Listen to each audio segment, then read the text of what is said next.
लगले एक जगह तकलीफ कर देख नौजवान खड़ा हुआ, मैंने कहा क्या हुआ? बोला है बैठो। वो बैठ गया। 10 मिनट का फिर खड़ा हुआ, मैंने कहा क्या हुआ? बोला बहुत जोर से लगा। बोले बैठो। और बैठ गया। कुछ देर के बाद मेरी तकलीफ खत्म हो गई तो देखे बैठा हुआ है, नजर पड़ गई तो हमें इशारा किया बेटा जाओ। बोला नहीं जाएंगे। तो हमने कहा कहीं जाएगा? तो नौजवान बोला क्या करने जाएगा? जो करने जा रहे थे वो यही हो गया, अब जाने की जरूरत। उस जमाने में एक मुकर्रिर थे, तकरीर करते थे, एक वक्ता थे, तकरीर करते थे, लेकिन घड़ी तो थी नहीं, तो कैसे समझ में आएगा कितनी देर बोलना है? तो अपनी जेब में टेबलेट रखते थे। टेबलेट देख रहे ना? अरे क्या है? टेबलेट बोलो ना। टेबलेट बस हजमोला है ना? ये टेबलेट 1 घंटे में मुंह में घुल जाती थी। ये समझ जाते थे मेरा टाइम पूरा हो गया, माइक छोड़ दिया, कुर्सी से नीचे उतर गया। एक मरतबा टेबलेट रख के तकरीर शुरू किए। 1 घंटा हो गया, 1.5 घंटा हो गया, 2 घंटा हो गया, 2.5 घंटा हो गया, ना टेबलेट मुंह में घुल रही है ना ये माइक छोड़ रहे। एक आदमी उठ के चला गया। एक नौजवान बैठा रह गया। तो हजरत ने कहा कि बेटा सब चला गया, तुम काहे नहीं गया? इससे पता चलता कि मेरी तकरीर तुमको अच्छी लगी है। तो नौजवान बोला कि नहीं, ऐसी बात नहीं है। बोला फिर क्या बात है? तो नौजवान बोला कि दरअसल बात यही है कि जिस कुर्सी पे बैठ के आप तकरीर कर रहे हो वो कुर्सी मेरी है, जल्दी उठिए हम कुर्सी लेके घर जाएंगे। जो वक्ता थे, जो मौलाना साहब थे, इन्होंने कहा भाई रोजाना टेबलेट घुल जाती थी, आज क्यों नहीं घुली? तो मुंह से जब टेबलेट निकाले ना, देखा टेबलेट की जगह शेरवानी का बटन चला गया।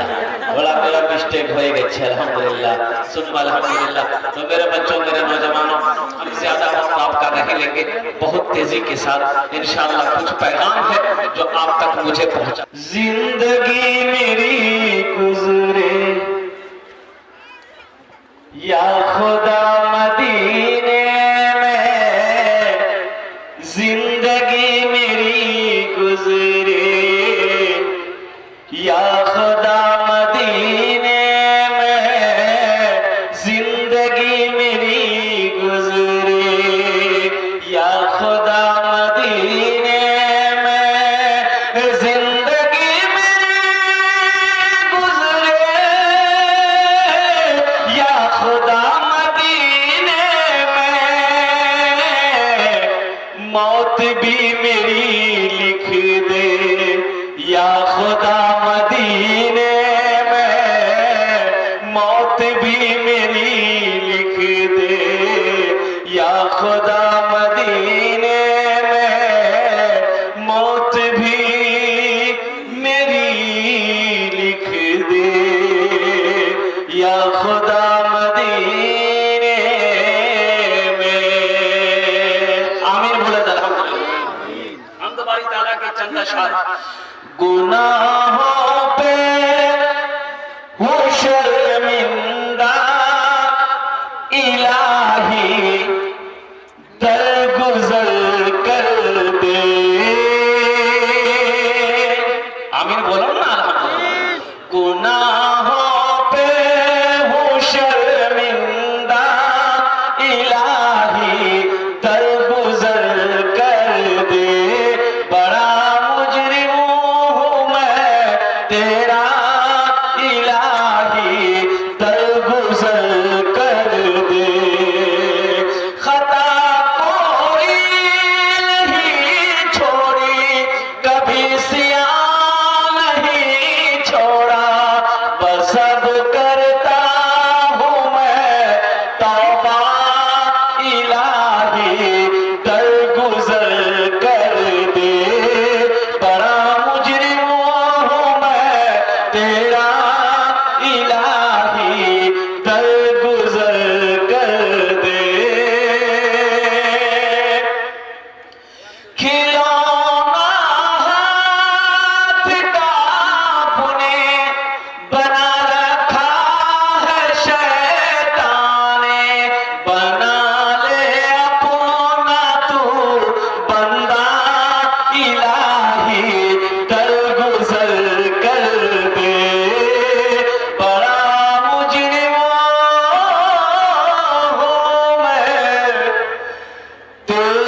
दुआ होगी वो कबूल होगी। अल्लाह पाक कुरान पाक में इरशाद फरमाता वक़ाल रब्बुकुम उदऊनी अस्तजिब लकुम, मेरा बंदा तुम मुझे पुकारो मैं तेरी दुआ को कबूल करूंगा। मेरे बच्चों दुआ करा के जाओ, यहाँ से दुआ करके उठना, यहाँ से अपने लिए दुआ करना, माँ बाप के लिए दुआ करना, भाई बहन के लिए दुआ करना, पड़ोसी के लिए दुआ करना, दुआ करके जाना। इंशाअल्लाह दुआ करके जा। कितने लोग तैयार है? हाथ उठाओ इंशाअल्लाह। एखाने जेटे दुआ होबे कबूल होबे, जेटे दुआ होबे मकबूल होबे, ऐसी वैसी दुआ नहीं होगी। एक बुढ़िया रास्ते में गिर गई, एक नौजवान गाड़ी लेके जा रहा था। की गाड़ी? अब मोटरसाइकिल में भी एक गाड़ी है जिसका नाम है अपाची। अपाची हम ही नाम रखे हैं थपाची। अभी जहेज में चल रही है गाड़ी। इधर जहेज चलता नहीं सब जगह। अरे वाह, जहेज इधर भी लेता है आदमी। हम समझिए बीमारी बंगाले में है, तो बिहारों में भी बंगाली बीमारी है। बहुत खतरनाक बीमारी है, इसका कोई इलाज नहीं। कैंसर से भी खतरनाक बीमारी जहेज। आज इस मौजू पर गुफ्तगू करूंगा मैं इंशाअल्लाह। मोटरसाइकिल लेकर नौजवान जा रहा था, देखा एक बुढ़िया रास्ते में गिर गई है। मोटरसाइकिल खड़ी किया, बुढ़िया को उठाया। दादी उठिए उठिए उठिए उठिए, पकड़ के बुढ़िया को उठाया। बुढ़िया बदल हाथ झाड़ी। बुढ़िया बोलिए बेटा जितना जल्दी तुम हमको उठाए ना, हम दुआ करते हैं उतना जल्दी अल्लाह तुमको भी उठा ले। देखो दुआ हुई। अब कुर्बान जाओ नौजवानों, एखाने जेटे दुआ होबे कबूल होबे, जेटे दुआ होबे मकबूल होबे। अल्लाह पाक कुरान पाक इरशाद फरमाते वक़ाल रब्बुकुम उदऊनी अस्तजिब लकुम। देखिएगा एक आदमी कान का बहीर था, कान का बहीर था, कान का बहीर था। कोई आदमी अगर कान का बहीर होंगे तो पूरा नहीं माने। एक आदमी कान का बहुत ऊंचा सुनता था, उसके समधी की तबीयत खराब हो गई। समधी जाने ना, समधी उसका बीमार हो गया। तो इसको पता चला कि मेरे समधी की तबीयत खराब हो गई, देखने के लिए जाना होगा। नहीं जाएंगे तो शिकायत करेगा कि हम बीमार हुए, देखने नहीं आए। बीमार की इयादत करना नबी की सुन्नत है। जब कोई बीमार हो जाए तो उनको देखने जाना नबी की सुन्नत है।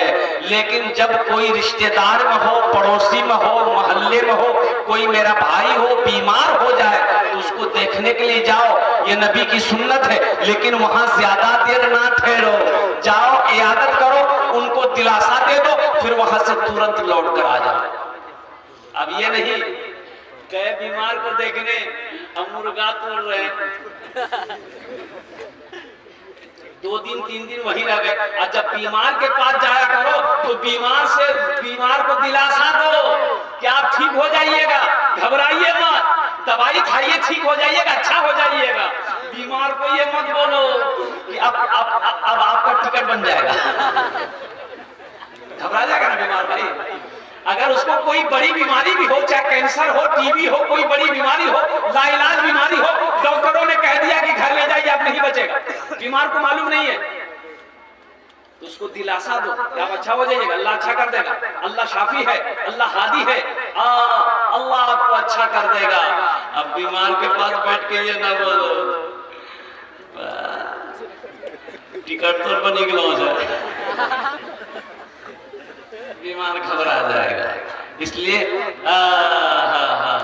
ये बहरा आदमी सोचा मेरा समधी बीमार हुआ है, देखने के लिए जाना है। लेकिन फिर सोचा कि हम जाएंगे देखने के लिए, हम बोलेंगे मेरा समधी सुनेगा, लेकिन मेरा समधी बोलेगा तो हम तो सुन नहीं पाए। लेकिन जाना भी जरूरी, जाना जरूरी है। 3 बार ये अपने दिमाग में सेटिंग किया कि यहाँ से हम पहले जाएंगे ना, सलाम करेंगे तो सलाम का जवाब देवे करेगा, हम सुने या ना सुने। पहला सवाल करेंगे समधी आप कैसे हैं, तो बोलेगा कि पहले से अच्छा है, हम बोलेंगे अल्हम्दुलिल्लाह। दूसरा सवाल करेंगे समधी आप खाने में क्या खाते हैं, तो वो कोई नरम ग़िज़ा का नाम लेगा, हलवा का नाम लेगा, खिचड़ी का नाम लेगा, फल फ्रूट का नाम लेगा, जूस का नाम लेगा। हम बोलेंगे समधी बहुत अच्छा खाना है, खाइए, बदन में ताकत आ जाएगी, अच्छा हो जाइएगा। तीसरा सवाल करेंगे समधी आपका इलाज करने के लिए कौन डॉक्टर आ रहा है, तो पूर्णिया का कोई बड़ा डॉक्टर का नाम लेगा, हम बोलेंगे समधी फाइनल डॉक्टर है, वो आपका इलाज कर देगा। बस ये 3 बात दिमाग में बिठा के समधी के घर पहुंचा। समधी चारपाई पे सोया हुआ था। एक बात याद रखिएगा, जो बहरा आदमी है ना, वो जब बात करेगा बहुत ऊंची आवाज में बात करेगा। वो समझता है जैसे हम ऊंचा सुनते हैं, सब ऊंचा सुनता है। समधी सोया हुआ था, जाके सलाम किया, अस्सलाम वालेकुम। समधी बोला वालेकुम अस्सलाम। जब पहला सवाल किया, कैसे हैं, कैसे हैं, तो समधी बोला मर रहे हैं। बोला बहुत अच्छा सवाल। समधी सोया हुआ था, उठ के बैठ गया। बोला कैसा आदमी है भाई, ये हमको देखने आया कि कब्रिस्तान पहुंचाने आया। समधी का गुस्से से हालत खराब हो गई। अब ये सोचा धीरे धीरे कि पहला सवाल कर लिए हैं, दूसरा सवाल जल्दी करते। कह समधी खाने में क्या खाते हैं, खाने में तो गुस्सा मत है। बोला जहर खा रहे। बोला बहुत अच्छा खाना समझ, बहुत अच्छा खाना खाइए। समधी बैठा हुआ तो उठ के खड़ा हो गया। कब इसको धक्का मार के हम घर से निकाल दें। अब ये बहरा ये दिले दिल खुश था कि 2 सवाल कर दिए, अब जल्दी से तीसरा सवाल दागो। तो पूछा कि समझी इलाज करने के लिए कौन डॉक्टर आ रहा, कौन डॉक्टर आ रहा? तो गुस्सा मत है, लाल पीला होके बोला कि मलकुल मौत आ रहा। बोला फाइनली डॉक्टर है समझी, आपका इलाज कर देगा। बेकार जिंदगी को तू अपनी सवार ले, बेकार जिंदगी को तू अपनी सवार ले। तौबा का दर खुला है, खुदा को पुकार ले। तौबा का दर खुला है, खुदा को पुकार ले, खुदा को पुकार ले। एक बादशाह है, तमाम दरबारियों से कह रहा है कि जो मेरे सवालों का जवाब देगा हम उसको इनाम देंगे, जो मेरे सवालों का सही जवाब नहीं देगा हम उसको गर्दन काट देंगे। बोलो भाई क्या करेंगे, बोलो गर्दन काट देंगे। अरे बोलो हो ना, गर्दन उड़ा देंगे। गर्दन उड़ा देंगे। मजमा खामोश है, बादशाह खड़ा हुआ। बोले भाई कौन मेरे सवालों का जवाब देने वाला, खड़ा हो जाओ। कोई खड़ा होने के लिए तैयार नहीं। लोग आपस में बात कर रहे थे, भैया ये बादशाह का दिमाग छिट खोपड़ी है, उल्टा पुल्टा सवाल करेगा, जवाब सही नहीं होगा तो जान से मरवा देगा, जिंदा रहेंगे दिल्ली खट के खा लेगा। बहुत देर के बाद एक नौजवान खड़ा हुआ, हाथ उठाया कि हम आपके सवालों का जवाब देंगे। बादशाह बोले ए बाबू बसो जाओ, बसो जाओ, बसो जाओ। ए बेटा जाबे ना कि नहीं जाएगा, कंट्रोल करो। हाँ बसो। नौजवान खड़ा हुआ, बोला कि मैं आपके सवालों का जवाब दूंगा। तो बादशाह ने कहा कि सोच लो। बोला सोच लिया, जो होगा देखा जाएगा। तो बादशाह बोला मेरा पहला सवाल है, मेरी हथेली में बाल क्यों नहीं है? बाप रे बाप, ये तो आदमी का सर में बाल नहीं होता है, एक सवाल है हथेली में बाल क्यों नहीं है। लड़का बड़ा चालाक था, नौजवान बड़ा होशियार था। नौजवान ने कहा कि हुजूर दरअसल बात यही है कि आप दान पुण्य सदका खैरात जकात अल्लाह के राह में बहुत देते हैं, इसलिए देते देते सब बाल घिस गया। बहुत अच्छा, बहुत अच्छा, तो इसको इनाम दो। देता था कुछ नहीं बादशाह। बोला इसको इनाम दो। इनाम दिया गया। बोला ठीक है, मेरा दूसरा सवाल, मेरा देते देते घिस गया है, मेरा दूसरा सवाल है कि तुम्हारी हथेली में बाल क्यों नहीं है? बोला फंस गए। मेरा देते देते घिस गया, तो तुम्हारी हथेली में क्यों नहीं है? तो नौजवान बोला कि हुजूर दरअसल बात यही है कि आप जो कुछ भी देते हैं हम ही को देते हैं, इसलिए आपका देते देते घिस गया, मेरा लेते लेते घिस गया। बादशाह खुश हुआ, बोला इसको इनाम दो, इसको इनाम दो। इनाम दिया। बादशाह ने तीसरा सवाल किया कि मेरा तीसरा सवाल यही है कि ठीक है हमारा देते देते घिस गया, तुम्हारा लेते लेते घिस गया, ये हजारों का मजमा जो बैठा है इनकी हथेली में बाल क्यों नहीं? अब ये लास्ट में हम बताएंगे। इस क्वेश्चन का आंसर मैं लास्ट में बताने की कोशिश करूंगा। नौजवानों, मेरे बच्चों, मेरे बुजुर्गों, मेरी और पर्दा नशीमा बहनों, ये मस्जिद का जलसा है। मस्जिद अल्लाह का घर है। कौन अल्लाह जो खिलाता भी है, कौन अल्लाह जो पिलाता भी है, कौन अल्लाह जो अल्लाह मीठी नींद सुलाता भी है, कौन अल्लाह जिसके कब्जे में हम सबकी जान है, कौन अल्लाह जो एक दिन मौत देगा अपने कटघरे में खड़ा पूछेगा मेरा बंदा दुनिया से आया है मेरे लिए क्या लाया है। अल्लाह पूछेगा मेरे नौजवानों कि दुनिया से आए लो की ले लो तो का बोलबो मोबाइल लेनी हो। अल्लाह पूछेगा मेरे बच्चों मेरे नौजवानों कि हमने तुम्हें जो जिंदगी दी, जो नेमत को तुमने मेरा खाया, जो नेमत को मेरा इस्तेमाल किया, तो तुमने क्या हक अदा किया। तुम आए हो इस दुनिया में, यहाँ क्या लेकर आए। अभी कुछ दिनों पहले रांची से प्रोग्राम करके वो टिकट, फ्लाइट की टिकट मेरे जेब में, रांची से 14 तारीख का रांची से फ्लाइट जलसा करके फ्लाइट पकड़ा कोलकाता, कोलकाता से बागडोगरा, बागडोगरा से जैसे ही मैं आ रहा था रास्ते में देखा जाम है, रास्ता जाम है। तो पता ये चला कि एक्सीडेंट हुआ है। गाड़ी से नीचे उतरे, हम भी भीड़ थी तो हमने भी करीब जाकर देखा भाई कौन सी कैसा एक्सीडेंट हुआ, थोड़ा बहुत खतरनाक एक्सीडेंट हुआ। जाके देखा तो किसी का हाथ यहाँ पड़ा हुआ है, किसी का पैर यहाँ पड़ा हुआ है, किसी का अथरी पथरी निकला हुआ। 3 नौजवानों का एक्सीडेंट हो गया। खूबसूरत सब नौजवान। पता ये चला कि एक ही मोटरसाइकिल में तीनों नौजवान जा रहा था, उधर से एक तेज रफ्तार गाड़ी आई, ऐसी टक्कर मारी कि तीनों नौजवान स्पॉट डेड हो गए। उन नौजवानों को क्या पता था मेरे बच्चों कि हम घर से निकल रहे हैं फिर हम घर नहीं आ पाए। पता था? अरे पता था बोलो। हाँ, इसलिए मेरे नौजवानों मैंने यही कहा कि या अल्लाह, हकीकत में जिंदगी का कोई भरोसा नहीं है। कभी ये आंख बंद हो जाए कहना मुश्किल है, कभी ये सांसें रुक जाए कहना मुश्किल है। इसलिए मुसलमानों, इसलिए नौजवानों, अल्लाह ने बेकार पैदा नहीं किया, अल्लाह ने यूं ही पैदा नहीं किया, बेफायदा बेमकसद अल्लाह ने पैदा नहीं किया है। अल्लाह ने मकसद के साथ हमें पैदा किया है और अल्लाह का जो मकसद है वो मा खलक़तुल जिन्ना वल इंसा इल्ला लियअबुदून, कि मैंने जिन्नात और इंसान को सिर्फ अपनी इबादत के लिए पैदा किया। और तमाम इबादतों में सबसे अफजल इबादत है नमाज। सबसे अफजल इबादत है नमाज। कितने लोग तैयार हो नमाज पढ़ने के लिए? जरा हाथ उठाओ इंशाअल्लाह, ईमानदारी के साथ हाथ उठाना। अल्हम्दुलिल्लाह।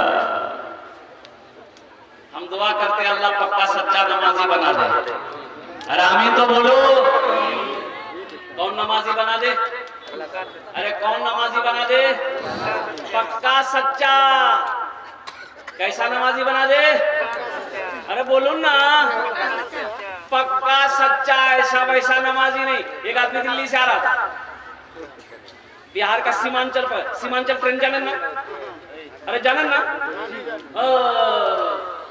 मोहतरम हज़रात, होटल पे खाना 50 रुपए प्लेट है, भरपेट है, जिसको खाना हो जितना जल्द हो सके पहुंच जाए। टिकट नहीं था, बोले काउंटर में जाएंगे टिकट लेकर ट्रेन में चल जाएंगे। जब काउंटर पे आया देखो बहुत भीड़ है, इतनी भीड़ की टिकट लेते हैं ट्रेन छूट जाएगी, फिर 24 घंटा बाद ट्रेन मिलेगा। टिकट नहीं बनाया, बगैर टिकट का ट्रेन में चढ़ गया। बोला टीटी आएगा समझ लेंगे। टिकट लिया? नहीं लिया। अरे बोलो भाई टिकट लिया? बगैर टिकट का ट्रेन में चढ़ गया, ट्रेन खुल गई। थोड़ी देर के बाद देखा टीटी आ रहा। बोला आदमी था चालाक, बड़ा होशियार आदमी था, विद्वान आदमी था, ज्ञानी आदमी था। बैग खोला, चादर निकाला, ट्रेन में बिछाया, नियत कर लिया अल्लाहू अकबर। टीटी आके बगल में खड़ा हो गया कि सलाम करेगा टिकट लेंगे। कनखी से टीटी को देख लिया, कनखी से देख लिया टीटी खड़ा, सलाम फेरा, फिर नियत मान लिया अल्लाहू अकबर। ये टीटी को मौके नहीं देता था बोलने का। टीटी भी बड़ा जिद्दी था, पलथी मार के बैठ गया। टीटी बोला कि हम समझ गए अब तुम्हारे पास टिकट नहीं है, इसलिए तुम नमाज को लंबी कर रहे हो।